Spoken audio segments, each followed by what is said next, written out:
Friends, आपका स्वागत है आपके अपने YouTube चैनल अत्रि एकेडमी पर। आज के इस वीडियो में हम गणित विषय के कक्षा छठी का चौथा अध्याय आधारभूत ज्यामितीय अवधारणाएं के बारे में पढ़ेंगे। जैसा कि आपको नाम से विदित हो रहा है, आधारभूत ज्यामितीय अवधारणाएं, तो ये ज्यामितीय क्या है?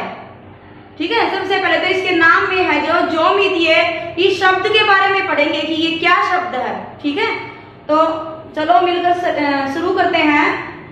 सबसे पहले हम सीखेंगे ज्यामितीय। ये ज्यामितीय क्या है, इसका क्या मतलब होता है? ठीक है, तो ये ज्यामितीय है, यह यूनानी भाषा के शब्द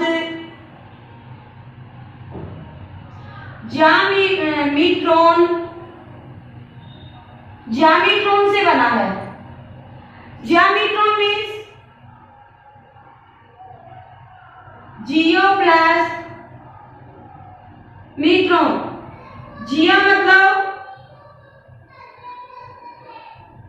ये बन गया आपके पास भूमि। मीट्रॉन का मतलब होगा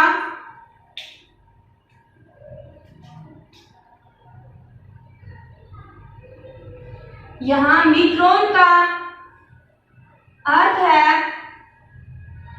मापन, मतलब हुआ ज्यामितीय का अर्थ हुआ भूमि मापन। मतलब कि ये आपके पास ज्यामितीय जो शब्द है ये कहां से आया है? ये पुराने जो इतिहासकार हैं उनकी अवधारणा के अनुसार जो ज्यामितीय शब्द है ये यूनानी भाषा से आया है और इसका प्रयोग भूमि मापन के लिए किया गया था।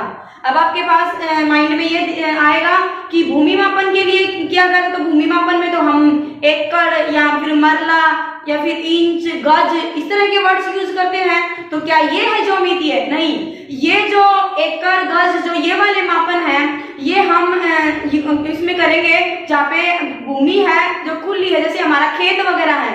ठीक है, खेत वगैरह को मापने के लिए हम जो इकाइयां यूज करते हैं, जो इकाइयां लेते हैं वो होंगी हमारे पास एकड़, गज ये वाली।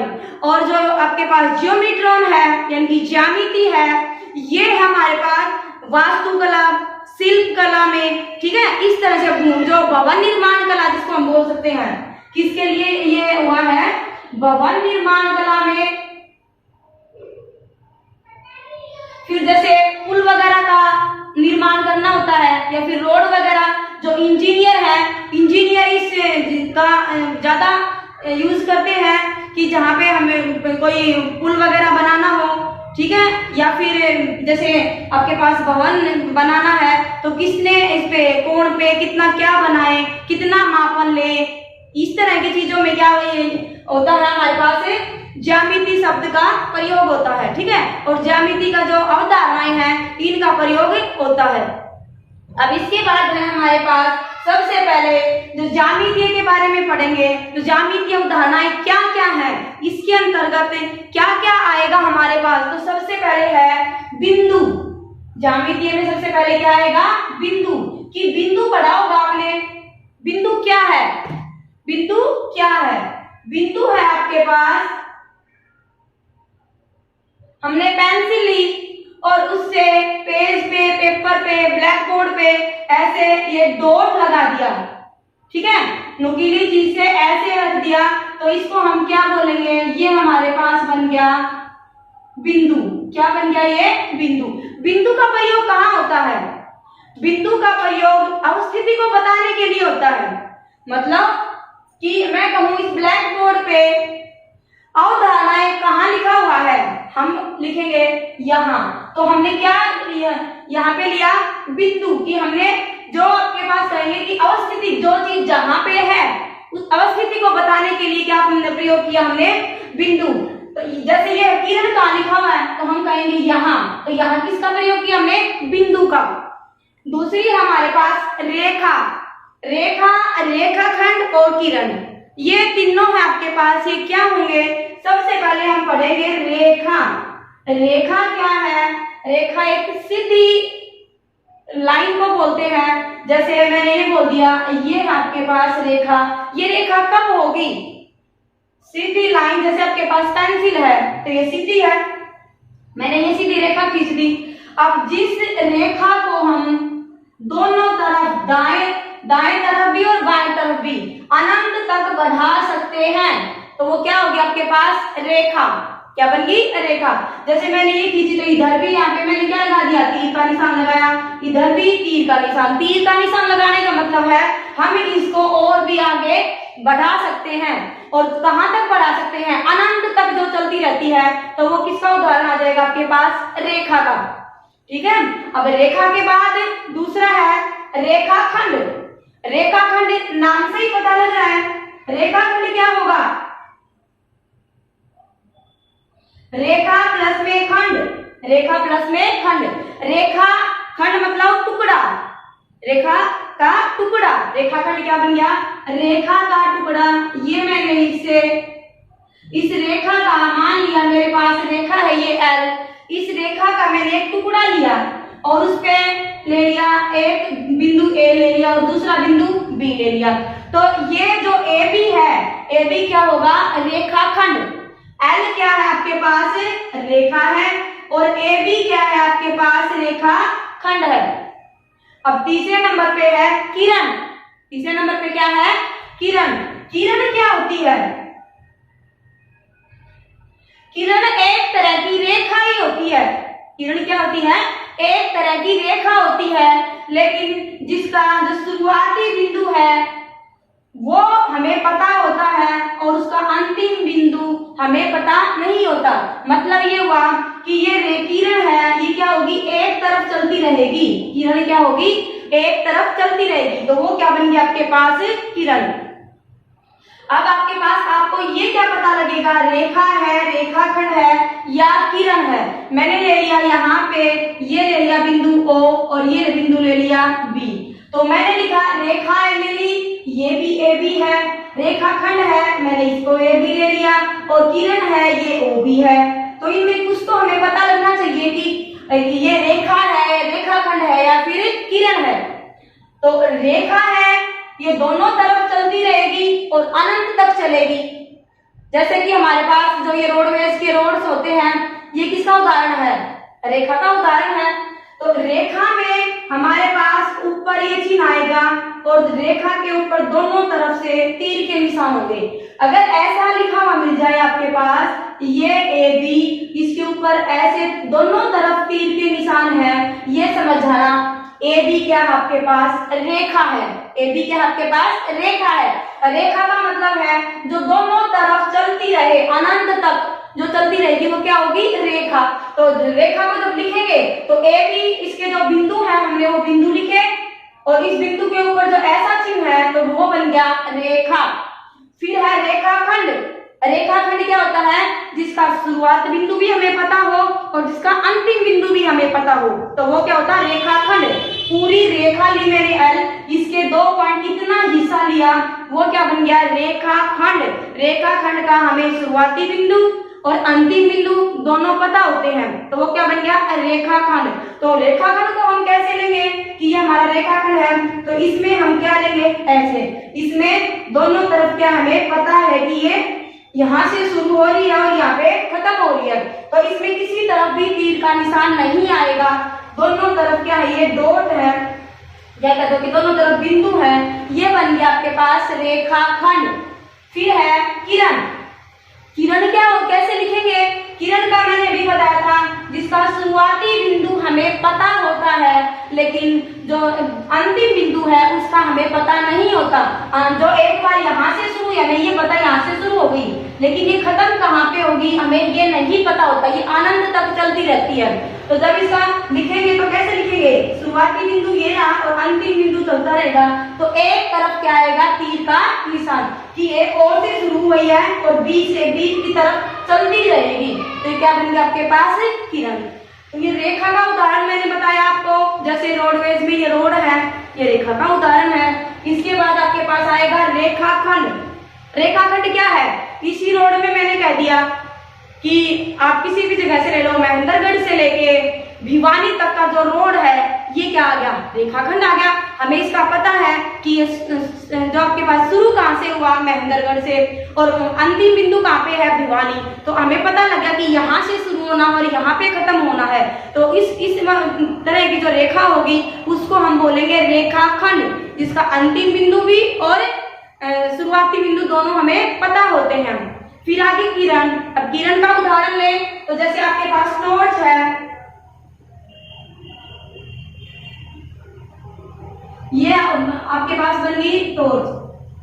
तो टॉर्च से लाइट निकलती है, टॉर्च से लाइट निकलती है, हमें पता है ये लाइट स्टार्ट यहाँ से हो रही है और ये लाइट इस दिशा में चलती रहेगी। तो ये किसका उदाहरण आ गया, टॉर्च से जो निकलती हुई लाइट है, ये उदाहरण आपके पास किरण का। जैसे कि और उदाहरण देखें तो सूरज है, सूरज की किरणें हैं, ये आपके पास सूरज है, यहाँ से इसकी किरणें निकल रही हैं। तो ये हमें ये बताया कि ये किरणें शुरू कहाँ से हुई हैं, सूर्य से, और ये चलेंगी कहाँ तक, ये अनंत तक चलती रहेंगी। तो ये आपके पास सूर्य से निकलती हुई किरण है, इसलिए इनको किरण बोलते हैं। ये भी उदाहरण है आपके पास है किरण का, ठीक है। इसके बाद है हमारे पास अगला प्रतिच्छेदी रेखाएं। प्रतिच्छेदी रेखाएं क्या होती हैं?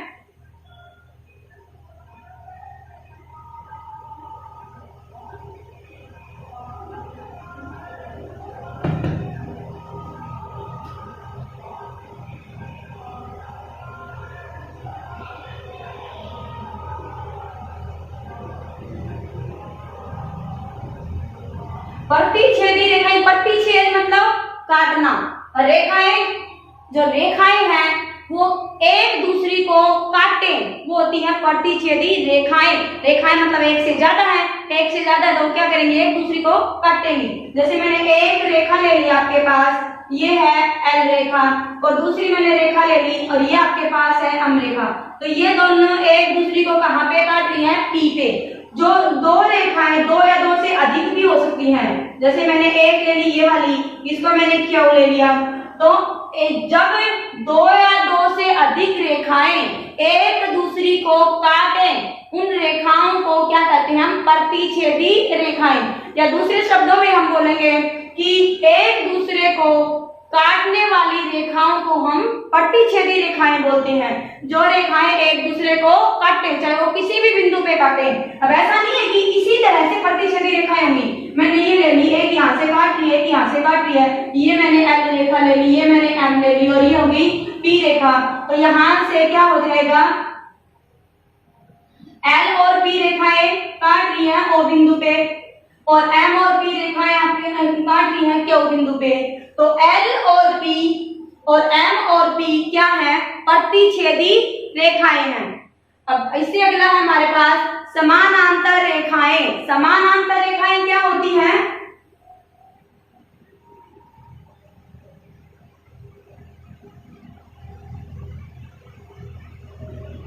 अब आपके पास दो या दो से अधिक रेखाएं हैं, तो क्या तो वो एक दूसरे को किसी न किसी बिंदु पे काटेंगी, और या फिर वो एक दूसरे को किसी भी बिंदु पे नहीं काटेंगे। आपके पास दो ही अवधारणाएं हो सकती हैं, या तो वो दो है या तीन है। किसी भी यहाँ पे आपके पास ब्लैक बोर्ड पे जैसे मैंने ये रेखाएं लिखी हुई है, तो आपके पास दूसरी मैंने ले ली, ये रेखाएं ले ली, या तो रेखाएं इस तरह से होंगी या रेखाएं इस तरह से होंगी। तो ये उदाहरण आ गया कि ये रेखाएं एक दूसरी को नहीं काट रही और ये रेखाएं एक दूसरी को काट रही हैं। दो या दो से अधिक रेखाएं हैं, तो या तो वो एक दूसरी को काटेंगी, और काटेंगी तो आपके पास बन गई प्रतिच्छेदी रेखाएं। और अगर वो नहीं काटती हैं, एक दूसरी के समानांतर यूं ही चलती रहती हैं, तो वो क्या बन गई, समानांतर रेखाएं। समानांतर रेखाओं की क्या पहचान होगी, वो जैसे अपना ब्लैक बोर्ड है, इस पे जो चलेंगी उनके बीच की दूरी, जब दो रेखाओं के बीच की दूरी समान रहे तो वो कैसी होंगी, समानांतर रेखाएं। जब दोनों के बीच की दूरी समान रहेगी तो वो यूं सीधी चलती रहेंगी, और सीधी चलती रहेंगी तो वो कहीं पर भी एक दूसरी को नहीं काटेंगी, अनंत तक चली जाएंगी, लेकिन वो एक दूसरी को नहीं काटेंगी। तो वो हो जाएंगे आपके पास समानांतर रेखाएं। और समानांतर रेखाओं की क्या पहचान होगी कि उन दोनों रेखाओं के बीच की दूरी अनंत तक समान रहेगी। जब दूरी समान रहेगी तो वो एक दूसरी को नहीं काटती, और जब दूरी आपके पास कम हो, यहाँ से जैसे ऐसे आ गई, ये आ गई, और दूसरी रेखा यहाँ पे 10 दूरी की है और कम होती होती यहाँ पे आ गई, जैसे ये रेखा ले ली L और ये M, तो ये क्या है? प्रतिच्छेदी रेखाएं, क्योंकि इनके बीच की दूरी यहाँ पे ज्यादा थी और कम होती होती इस बिंदु पे आके क्या हो गया, ये एक दूसरे से मिल गई और मिल गई तो ये क्या होगी, एक दूसरे को काट रही है और काटने वाली रेखाओं को हम कहते हैं प्रतिच्छेदी रेखाएं। और जब दो या दो से अधिक रेखाएं एक दूसरे को अनंत तक कहीं पर भी ना काटें तो वो क्या होती हैं? समानांतर रेखाएं। तो इसके बाद अब हम शुरू करेंगे प्रश्नावली 4.1। अब प्रश्नावली 4.1 में पहला प्रश्न है, संलग्न आकृति का प्रयोग करके निम्न का नाम बताइए। आपके पास प्रश्न फर्स्ट, पहले प्रश्न की आकृति है ये। आकृति को देखकर आपको इनके नाम बताने हैं। 5 बिंदु कि इस आकृति में 5 बिंदु कहां पर हैं? तो 5 बिंदु कौन से होंगे इसमें? 5 बिंदु, पहला बिंदु क्या है? D, दूसरा बिंदु क्या है? E, तीसरा बिंदु क्या है? O, चौथा बिंदु क्या है? B और पांचवा और अंतिम बिंदु है C। ये है आपके पास पहला A। दूसरा है एक रेखा। आप एक रेखा बताइए। तो आपके पास एक रेखा क्या है? DB। एक रेखा क्या है? DB और आप ऊपर किसका चिन्ह लगाएंगे? रेखा का। दोनों तरफ तीर के निशान, ये किसका चिन्ह होता है आपके पास? रेखा। या फिर आप इसको बोल सकते हैं BD, या आप इसको क्या बोल सकते हैं? DB बोलिए रेखा या बोलिए BD रेखा। क्या आप इसमें OC एक रेखा बना सकते हैं? OC इसमें रेखा नहीं होगी। क्यों नहीं होगी? क्योंकि हमें पता है यहाँ पे इसकी शुरुआत है OC रेखा। ये इसकी अगर हमारे लिए रेखा है तो इसकी शुरुआत कहाँ से हो रही है? O से। तो आप इसको रेखा नहीं कह सकते। क्यों नहीं कह सकते? क्योंकि हमें इसका शुरुआत का बिंदु पता है और जिसमें शुरुआत का बिंदु पता है वो रेखा नहीं, क्या होती है? किरण। क्या होती है? किरण। तो ये रेखा नहीं बोलेंगे। ये किसका उदाहरण आपके पास? किरण का। रेखा गलती से भी आपको ये नहीं लिखनी कि OC भी एक रेखा है, ये गलत हो जाएगा।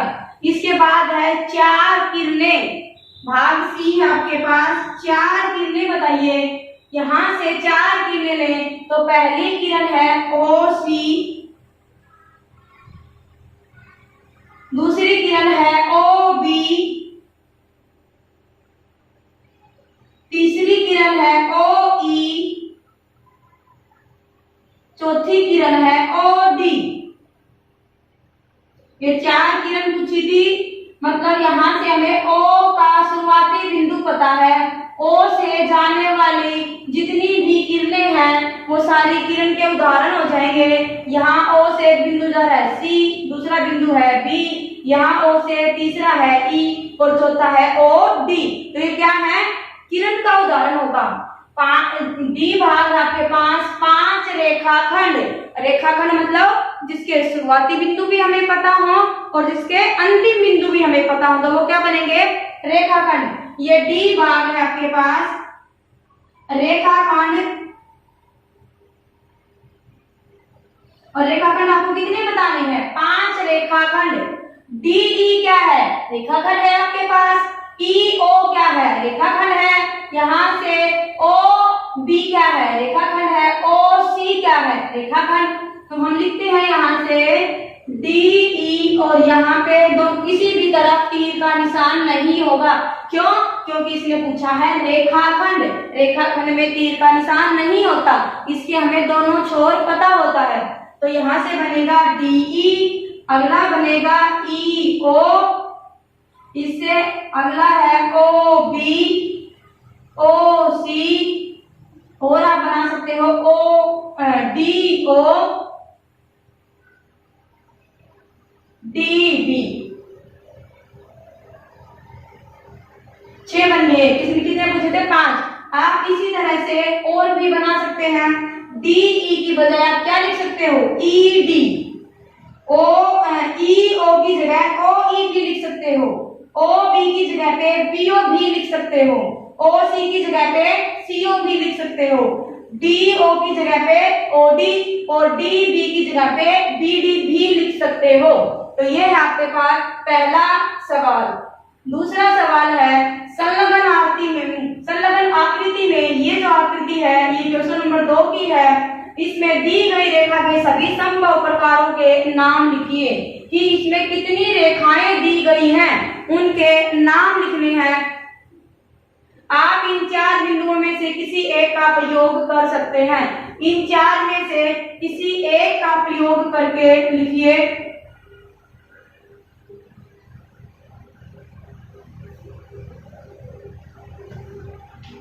पहले हमने लिया बिंदु ए, रेखा बनानी है तो रेखा है आपके पास रेखा ए बी, दूसरी है ए सी, हमने ए को लिया, ए के साथ बी लिया, अगली में ए के साथ सी लिया और इससे अगली में ए के साथ डी लिया, ए के साथ हमने लिया डी। इसमें हमने कौन सा बिंदु लिया है, पहले ए बिंदु लिया, इसके बाद मैंने लिया बिंदु बी, बी के साथ लिया सबसे पहले ए, बी के साथ लिया सी, बी के साथ लिया डी, बी के साथ लिया हमने अगला डी। इसके बाद मैंने तीसरा बिंदु उठाया सी, सी के साथ ए, सी के साथ बी और सी के साथ डी। इसके बाद मैंने उठाया चौथा बिंदु डी, डी के साथ लिया ए, डी के साथ बी और डी के साथ सी और डी के साथ आ गया सी, ठीक। तो ये बन गया आपके पास 3 3 6 3 3 9 और 3 चौके 12। यहां से अपने पास कितनी रेखा बन गई, 12। तो आपने जब ये रेखा बनाई तो आपके दिमाग में क्वेश्चन आया होगा, तो क्वेश्चन क्या होगा कि मैडम ने अभी तो कहा था, लिखा है ए बी, हमने क्या लिखा ए बी और यहाँ पे हमने रेखा का चिन्ह लगा दिया इसके ऊपर। ए बी तो आपके पास कहते होंगे कि ये आपके पास है क्या है, शुरुआती बिंदु है और ये अंतिम बिंदु है, ये ए बी है। तो मैडम ने इसको रेखा क्यों कहा, रेखा खंड क्यों नहीं कहा। आपके पास देखो ये ए बी है, तो ये ए बी, तो इस रेखा पे 2 क्या है, बिंदु है, रेखा तो ये पूरी है, तो हमने इस तरह से लिया इसके 2, ये वाला बीच का ये हिस्सा, तो इसको और हम क्या बोल सकते हैं, इसके ऊपर चिन्ह लगा दिया क्या, रेखा का। इसका मतलब ए बी ये रेखा है, इस टाइम हम सी और डी को भूल गए, ठीक है, कि हमारे पास ये ए और बी 2 बिंदु हैं और जो आपके पास दोनों अनंत तक चल रही है ये, तो ये क्या है, रेखा। ऐसे ही ए सी रेखा है, फिर ए डी रेखा है, इस तरह से ये रेखा है कि दोनों तरफ चल रही है, इसीलिए हमने इसको क्या बोल दिया, रेखा। अब हमारा अगला क्वेश्चन है, अब हम प्रश्न संख्या 3 को हल करते हैं। क्या है इसमें, दी गई आकृति में देखकर नाम लिखिए। भाग ए है रेखाएं जिसमें बिंदु ई है, आपको रेखाएं बतानी है जिसमें बिंदु ई अवस्थित है, कि कहां पर बिंदु ए है या ई बिंदु से निकलने वाली रेखाएं कौन कौन सी होंगी।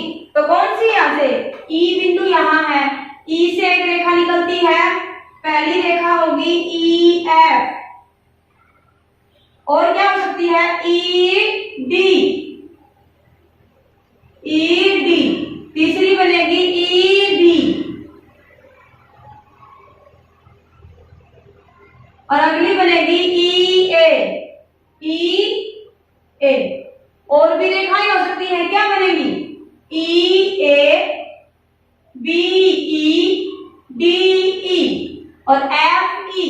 तो ये आपके पास 4 हैं और भी बन सकती है। तो इसमें सबका उत्तर अपना अलग अलग होगा। रेखाएं जिसमें बिंदु ई है, तो यहाँ से आप ई से निकलने वाली E F, E D, E B, E A बना सकते हैं। इसके बाद और क्या बनाएंगे, F E, A E, B E, D E. अब भाग 2 है अगला भाग ए से होकर जाने वाली रेखा, कि ए से होकर कौन सी रेखा जाती है। तो ए से होकर भी कई रेखाएं निकलती हैं यहाँ से। कौन सी रेखाएं हैं, चलो एक दो बता देते हैं। ए से होकर जाने वाली क्या बनेगी, ए ई, दूसरी ए बी, तीसरी बनेगी ए डी। ठीक है, और भी रेखाएं बन सकती है। इसके बाद बनेगा वह रेखा जिस पर ओ स्थित है, वह रेखा जिस पे बिंदु ओ स्थित है। कहां पर है आपके पास बिंदु ओ, बिंदु ओ यहाँ है, तो आपके भाग सी में होगा। बिंदु ओ वाली रेखा बनेगी, या तो आप इसको बोलिए रेखा सी ओ, या फिर आप बोल सकते हैं यहाँ से ओ सी, और क्या बोल सकते हैं ओ सी, या तो यहाँ से शुरू कीजिए सी ओ, या फिर यहाँ से ओ सी। ये रेखा है दो, ये रेखा तो एक ही है, बस इसको क्या है लिखने का तरीका अलग अलग है। इस पे कौन सा बिंदु आपके पास ओ बिंदु है। फिर अगला है डी, प्रतिच्छेदी रेखाओं के दो युगम, यानी कि जहां पे रेखाएं एक दूसरी को काट रही हैं, ऐसे दो जोड़े बताने हैं आपको। प्रतिच्छेदी रेखाएं आप ये देखेंगे हमारे पास आकृति में, कहां पे दो रेखाएं एक दूसरे को काट रही हैं, तो कौन सी है यहाँ से, एक तो ये रेखा है और दूसरी रेखा आ गई ये, तो कौन सा बनेगा, ए ई रेखा, रेखा ए ई, और यहां से बनेगी एफ ई। दूसरा जोड़ा कौन सा है, रेखा ए ई और सी ओ। दूसरा जोड़ा बनेगा ए ई रेखा और सी ओ रेखा, सी ओ रेखा। इसके बाद सवाल 4 है, निम्न में से होकर कितनी रेखाएं खींची जाती हैं, कि आप निम्न में से होकर कितनी रेखाएं खींचेंगे। एक बिंदु से आप कितनी रेखाएं खींच सकते हैं। यहां से मैंने एक बिंदु लिया, ये बिंदु हो गया, ये मैंने बिंदु ले लिया ओ, यहां से आप कितनी रेखाएं खींच सकते हैं, खींच के देखते हैं एक बार। हमने एक रेखा खींची, ये दूसरी रेखा खींच दी, ये इसी बिंदु से, तीसरी ये आ गई, चौथी यहाँ से ये, पांचवी ये वाली, छठी यहाँ से ये। तो इस तरह से हम अनंत रेखाएं, मतलब जिन रेखाओं को हम गिन नहीं सकते, अनगिनत रेखाएं एक बिंदु से होकर खींची जा सकती है। एक बिंदु से होकर कितनी रेखाएं निकल सकती हैं, अनंत, जिनको हम गिन नहीं सकते। ठीक है, अगर इसी तरह से अगला है, दो बिंदुओं से होकर कितनी रेखाएं खींच सकते हैं। जैसे मैंने बिंदु ले लिया, एक बिंदु लिया P और दूसरा बिंदु लिया Q, इन एक बिंदु से कितनी अनंत रेखाएं खींच सकते हैं। कितनी रेखाएं खींच सकते हैं, अनंत रेखाएं। ये आपका है भाग ए और अब है भाग बी। दो बिंदुओं से होकर कितनी रेखाएं खींची जा सकती हैं। दो बिंदुओं से चलो खींच के देखते कितनी रेखाएं खींचेगी। यहाँ से मैंने P से शुरू किया और क्या तक कितनी रेखा खींची गई, एक नहीं। हम दूसरी रेखा और खींच के देखते हैं, क्या ये रेखा है, नहीं। रेखा क्या होती है, सीधी लाइन जो होती है, हम उसको क्या बोलते हैं, रेखा। यू तो फिर यू तो यहाँ से ये भी निकल सकती है, ये भी निकल सकती है, ये यहाँ से ये, तो यहाँ से P से Q तक जाने की क्या है, रास्ते हैं कि यहाँ P से Q तक पहुंचने, ऐसे भी जा सकते हैं, ऐसे भी, यहाँ से भी, यहाँ से भी।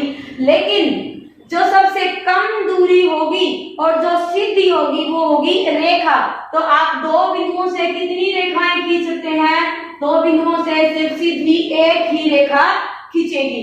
कितनी, दो बिंदुओं से कितनी रेखा खींचेगी, एक, और एक बिंदु से अनंत रेखाएं खींची जा सकती है। इसके बाद है प्रश्न 5, एक रफ आकृति बनाकर निम्नलिखित को निम्नांकित कीजिए। बिंदु P रेखाखंड ए बी पर स्थित है। भाई ए बी रेखाखंड बनाइए और उस पे क्या कर दीजिए, बिंदु P लिख दीजिए। तो ये आपके पास अगला सवाल है, रेखाखंड है ए बी, ये मैंने ए लिया और यहाँ से लिया बी, इस पे बिंदु पी, यहाँ पे मैंने क्या ले लिया, बिंदु पी ले लिया। तो ये आ गया आपके पास भाग ए। कोई भी रेखाखंड ए खींचिए और उस पर क्या बना दीजिए, बिंदु पी। ये बिंदु पी आप यहाँ भी ले सकते हैं, यहाँ पर भी, यहाँ पर भी। इस ए बी रेखाखंड के अंदर वाले भाग पर कहीं पर भी आप बिंदु पी ले सकते हैं। अब भाग है बी, रेखाएं एक्स वाई और पी क्यू बिंदु एम पर प्रतिच्छेद करती हैं। दो रेखाएं हैं, एक है एक्स वाई और दूसरी है पी क्यू। वो दोनों एक दूसरे को कहां पर प्रतिच्छेद करती हैं, एम बिंदु पर प्रतिच्छेद करती, मतलब काटती हैं। तो दो रेखाएं ले ली मैंने, एक रेखा ये ले ली, इसको मैंने ले लिया यहां से एक्स वाई, दूसरी रेखा ली मैंने पी क्यू। तो ये आ गई, यहाँ से मैंने पी ले लिया और ये ले लिया क्यू, और जहां पे एक दूसरे को काटती हैं ये बिंदु बन गया एम। ये भाग कौन सा है, ये बी भाग की पहले एक एक्स वाई रेखा खींचिए, फिर दूसरी पी क्यू रेखा खींचिए और ये दोनों रेखाएं एक दूसरे को किस बिंदु पर प्रतिच्छेद करें, एम बिंदु पर प्रतिच्छेद करें। अब अगला है सी भाग, रेखा एल पर ई और एफ स्थित हैं। कोई रेखा एल लीजिए और उस पे दो बिंदु दिए गए हैं ई और एफ, परंतु डी बिंदु नहीं है और डी बिंदु उस रेखा पर नहीं होना चाहिए। एक रेखा लीजिए एल, ये आपके पास भाग सी, रेखा ले ली, ये है एल, इस पे दो बिंदु हैं ई और एफ। दो बिंदु क्या हैं, ई और एफ। ये बिंदु एक ई ले लीजिए ये वाला, और दूसरा बिंदु ले लीजिए एफ। और डी बिंदु नहीं है, इस पे डी बिंदु नहीं दिखाना। डी बिंदु क्या है, इस रेखा पर नहीं लेना, ऊपर ले लो, नीचे, यहाँ वहां कहीं पर भी ले लीजिए, लेकिन इस रेखा पे डी बिंदु नहीं लेना, ठीक है। इस एल रेखा पे तो आपको दो ही बिंदु लेने हैं, ई और एफ। अब ये डी पार्ट है, ओपी और ओक्यू बिंदु ओ पर मिलती हैं। दो रेखाएं हैं ओपी और ओक्यू, डी भाग है यहाँ पर हमारे पास ओपी ओक्यू, ये है, यहाँ पे मैंने ले लिया पी और यहाँ पे ले लिया ओ, और दूसरी है ओ क्यू, ये बन गया मेरे पास क्यू और ये है ओ। ये दोनों एक दूसरे को कहां पे मिलेंगी, ओ पी और ओ क्यू। ओ पी और ओ क्यू में लिस्ट क्या है, ओ पी और ओ क्यू दोनों कहां पे मिलेंगी, ओ बिंदु पर। तो ओ बिंदु यहाँ पे ले लिया जहां पे ये दोनों रेखाएं एक दूसरे को प्रतिच्छेद करती हैं, और ये बन गई रेखा ओपी और ये बन गई रेखा ओ क्यू। रेखा के दोनों तरफ आपके पास तीर के निशान होने चाहिए। रेखा की ये पहचान होती है कि रेखा में दोनों तरफ तीर के निशान होंगे। तो इसमें जब आप ये आकृति बनाते हो तो जब रेखा बोले तो यहाँ पे सभी में तीर के निशान बनाने जरूरी हैं। इसके बाद अगला सवाल है, अब इस प्रश्नावली 4.1 का अंतिम सवाल है, सत्य या असत्य बताइए। भाग ए है क्यू एम ओ एन और पी रेखाखंड एम एन पर स्थित बिंदु है। रेखाखंड आपके पास एम एन, ये एम और ये एन रेखाखंड है, इस पर बिंदु है Q M O N, Q M O N. तो ये होगा आपके पास क्यू एम ओ एन और P, Q M O N P. रेखा एम एन, रेखा आपके पास क्या है, एम एन रेखा है, तो ये रेखा क्या है, अनंत तक चल रही है, और अनंत तक चलने वाली रेखा पर क्या ये सारे बिंदु अवस्थित हैं, तो ये होगा सत्य। इसमें क्या होगा, सत्य। भाग बी है एम ओ एन रेखाखंड एम एन। अब की बार क्या कहा इसने, रेखाखंड। रेखाखंड मतलब यहां से हमें शुरू करना और यहां तक। रेखाखंड एम एन पर है एम ओ एन, तो एम ओ एन तीनों बिंदु अवस्थित है, तो तो ये भी हो जाएगा आपके पास 70। भाग सी, एम और एन रेखाखंड एम के अंत बिंदु हैं। मतलब ये एम है, ये होगा आपके पास शुरुआती बिंदु, और एन है वो है अंतिम बिंदु। ये दिख रहा है आपको, ये है आपके पास रेखाखंड एम एन, इसका एक बिंदु क्या है, यहाँ से ये हो गया, ये और ये दोनों छोर हैं। मतलब क्या होगा, यहाँ से ये एम और एन, या आप एम एन बोलोगे तो शुरुआती ये हो जाएगा और अंतिम बिंदु ये हो जाएगा। एन एम बोलते हैं तो शुरुआती बिंदु ये है एन और अंतिम बिंदु है एम। तो कहने का मतलब हो गया एम एन रेखाखंड के दोनों छोर क्या है, एक एम है और एक एन। तो ये भी आपके पास हो जाएगा 70। इसके बाद है ओ और एन रेखाखंड ओपी के अंत बिंदु हैं। ओ एन, ये तो नाम से ही पता लग रहा है, ओपी रेखाखंड ओपी के अंतिम बिंदु क्या होंगे, ओ और पी होंगे, और इसने क्या कहा है, और एन क्या है, अंत बिंदु है। तो ये यहाँ से देखते ही हमें पता लग जाएगा क्या ए 70 होगा। इसके बाद है एम रेखाखंड क्यू ओ के दोनों अंत बिंदुओं में से एक है। अंत बिंदु क्यू ओ रेखाखंड के अंत बिंदु क्या होंगे, या तो होगा क्यू या होगा ओ। तो यहाँ इसने कहा है एम रेखाखंड का अंत बिंदु है, तो ये क्या बन जाएगा आपके पास ए 70, क्योंकि अंत बिंदु तो क्यू और ओ में से होने चाहिए। एम भाग है एम किरण ओपी पर एक बिंदु है। किरण ओपी ये आपके पास ओ और पी, ये किरण है यहाँ से यहाँ तक की, इसके ऊपर बिंदु एम है, तो यहाँ पे एम तो यहाँ बाहर जाके है, इसके बीच में तो एम नहीं है, तो ये भी क्या हो जाएगा ए 70। अगला बनेगा किरण ओपी किरण ओ क्यू से भिन्न है। ये है आपके पास किरण ओपी और ये है ओ क्यू से भिन्न है, तो ये बनेगा 70। अगला है किरण ओपी वही है जहां किरण ओ एम है। ओपी किरण ये रही और ओ एम किरण क्या है, इसके विपरीत दिशा में है, और ये कह रहा है किरण ओपी वही है जहां किरण ओ एम है, तो ये आ जाएगा आपके पास ए 70। किरण ओ एम किरण ओपी के विपरीत नहीं है। किरण ओ एम ओपी के विपरीत है। ओपी इधर है और ओ एम इधर है, और ये कह रहा है विपरीत नहीं है, तो ये क्या बनेगा आपके पास ए 70। ओ किरण ओपी का प्रारंभिक बिंदु नहीं है। किरण ओपी है आपके पास, इसका प्रारंभिक बिंदु क्या है, या तो ओ बनेगा या पी बनेगा। तो ये ओ इसका प्रारंभिक बिंदु है, लेकिन इसने कहा है ओपी किरण का प्रारंभिक बिंदु नहीं है, तो ये क्या बन जाएगा ए 70। अगला है एन किरण एनपी और एनएन का प्रारंभिक बिंदु है। एनपी किरण ये है किरण एनपी और एनएम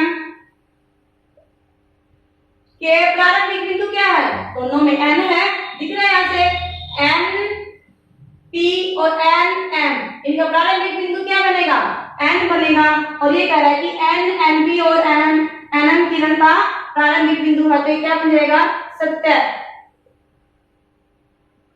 तो इसी के साथ प्रश्नावली 4.1 समाप्त होती है। अगले वीडियो में हम 4.2 के साथ हाजिर होते हैं।